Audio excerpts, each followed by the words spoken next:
there, it's Jamie from the Crafters Workshop. We've gotten a lot of questions about how to use stencil butter, so I thought I'd just do a quick tutorial, easy peasy. I'm going to start off with my palette paper pad.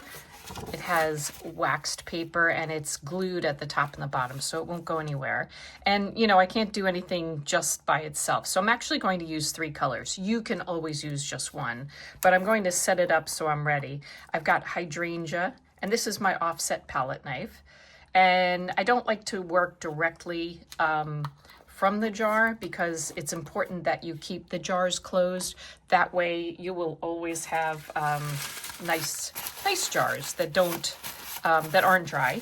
I'm gonna dry my palette knife in between taking color. This one is denim.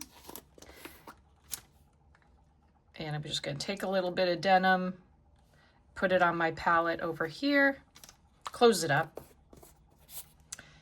And people always ask, why do I have my stencil butters upside down? It's so I can see the colors. I really just, I know what they are, but it really helps to visualize. This one is navy. Take a little from here. Look how pretty. So it's very creamy and very spreadable. It's got a shine to it, and it also has a shimmer. So those are the pretty attributes of stencil butter. And exactly how you saw me put it on the palette pad. If I just let it dry here, this is exactly how it's going to dry. So we're not going to let it dry, but I'm just letting you know. That's the nice thing about stencil butter too, is it holds its shape. Okay, give myself a little bit of space. I am going to use our Starry Stars, which is TCW 1051S. You can see it's very, very lightly engraved right here. So if you're ever curious what stencil it is that you're using, you can always look at the bottom right corner and you can see our style number. Just tilt it to the light. And it's a 6x6 stencil, so I just pre-cut a piece of watercolor paper, 6x6. So it's a nice heavyweight paper. And I'm going to go with an ombre look, but like I said, you can just stick with one color if that's what you would like. And you know, I think I'm also going to, somebody asked about masking and how do you do all of that. So instead of doing it, you know, like perfectly on a sheet of paper like this, let's say I want it to be like this. I want to leave these blank for, you know, some other purpose. I can take Post-it notes and just kind of, mask off an area. You can do a whole bunch of them if you like. And just, you can also use washi tape and with some paper, not with paper. But I do this because I am notorious for running over the area that I really wanted to keep protected. So Post-it notes work great. And of course, just a sheet of paper, you know, maybe all the papers, the rejects from your printer, and then just washi tape them on. So now I've masked this out. There's a little part right here. Let's see, I'm push it up a little so you can see it. Hang on. Moving up, moving up. Okay, here we go. You can see that little part right here? Yeah, I'm going to try not to get that, but you know what? I know myself very well. I'm not going to leave anything up to chance. So I'm going to mask that out too. Okay, so now all of these areas are protected and I'm just going to put stars right here. I think I'll start with the lighter color first. And I just scooped it up at the, what I always call this, the bottom of my palette knife. So if this is the top, then this is the bottom or the underside. So I load it up here on the bottom, and then I come down to my stencil and my papers underneath at a 45-degree angle, and I just glide. And I'm gonna get some on here. And that I'm not gonna chop. I'm just going to do a nice glide, like I'm frosting a cake. Then I think I'm gonna pick up, so that was the hydrangea. I'm gonna pick up some of the denim also at the bottom, and I'm going to add a little bit there, and I'll add a little bit over here, and a little bit there. Okay, and now I'm going to pick up a little bit of the navy. It's very dark. I'm looking for the white areas where I don't have any color yet. Okay. Maybe a little bit here. Okay, I'm just I'm swiping. Now from here, I can then do some more flattening. I would probably get all of my stencil butter off of my palette knife and then just glide once or twice. But we have a really fun tool, and I'm going to show you what it is. It's called our butter spreader, our spreading tool. And the neat thing is it is 6 inches wide, and our stencils are 6 inches. So I think what I'm going to do is I'm going to use this. It's what you would use for spreading buttercream on a cake.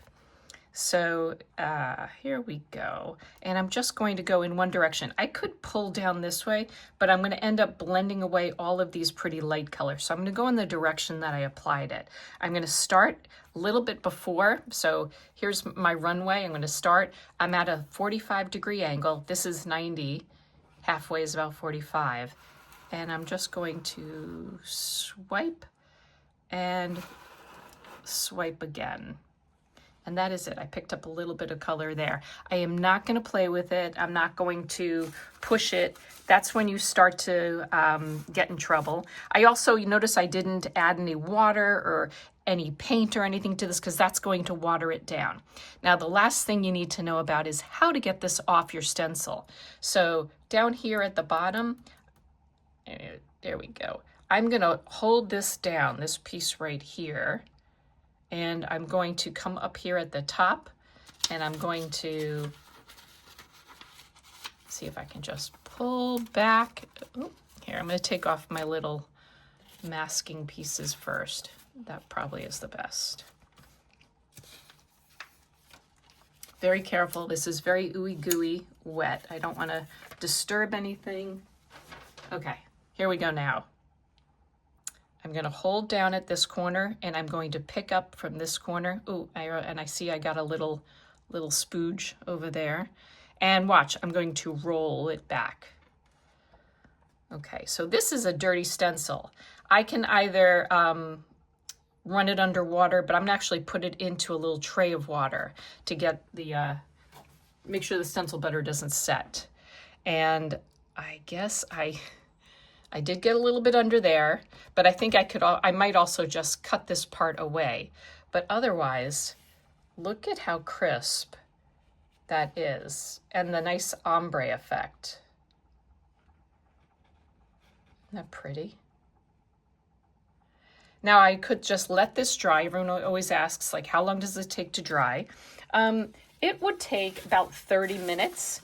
You can also, you can speed it up a little bit with a heat tool. I'm just gonna clean my area over here nice and fast, just because I know me, I'm gonna end up getting something will get on it. So I just put a little water and I'm just wiping.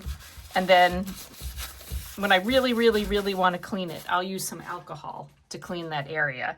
And I'm also going to take my palette knife and put that in water or wipe it off. But again, and honestly, if you don't get to the water, you can peel this stuff off. It's not the end of the world. But here's my heat tool. I'm going to just gently warm it and dry it.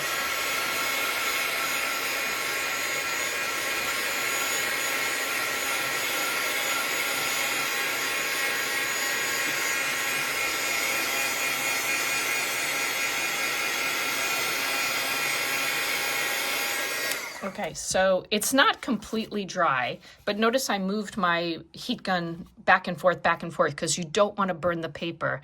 But the stars are starting to set up. They're starting to have a little skin over it. Let me show you. If I decide to put the heat tool on it and warm it just a little bit more, I'm going to get bubbles.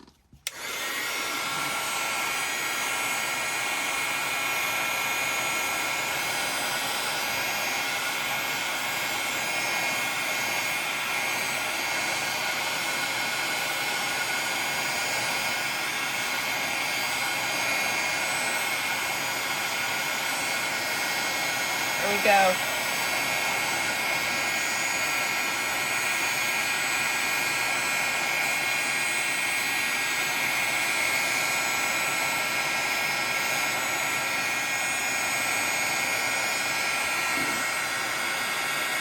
see that?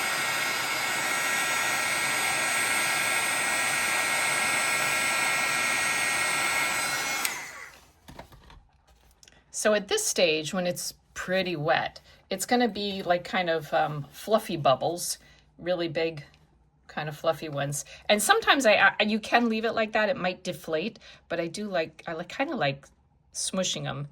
And then it gets kind of like a crinkled look, like that. I like doing that. But if I wait a little bit longer, the texture, let me show you a project that I have over here.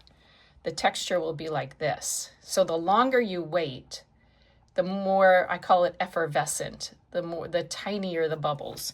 If you do it right away, you're gonna have like big poofy bubbles. So anyway, that was your quickie on how to use our stencil butters. We use denim, hydrangea, and navy. And if you have any questions, just send us a little email, hello@thecraftersworkshop.com. Talk to you soon.